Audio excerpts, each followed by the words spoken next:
Welcome to TNT Trends and Tour Channel.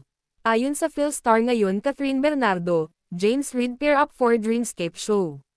Manila, Philippines, inanunsyo ng Dreamscape Entertainment ang pagtatambal ni Catherine Bernardo at James Reid sa isang paparating na serye. Sa X account nito, nagpost ang production arm ng ABS-CBN ng video na nagpapakitang kasama si Catherine ni James sa isang photoshoot. May sama-sama sa kanya, at ito ay walang iba kundi si James Reid.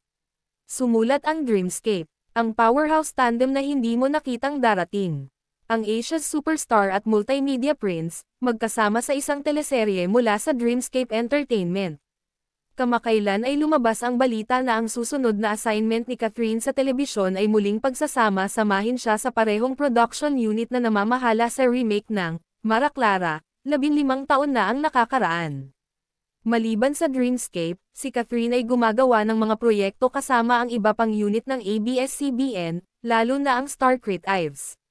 Naging abala ang aktres sa mga pelikula at reality television tulad ng 2024 na pelikulang Hello, Love, Again, at ang katatapos na pinakabagong season ng Pilipinas Got Talent, na kapwa niya hinuhusgahan. Ang huling teleserye ni Catherine ay ang romantic comedy na Dalawang Good Dalawang Bitro, kasama ang ex-boyfriend na si Daniel Padilla noong 2022. Please don't forget to subscribe TNT Trends and Tour channel. Click the notification bell to notify you in our next video. Please like and share and comment down below. Thank you for watching.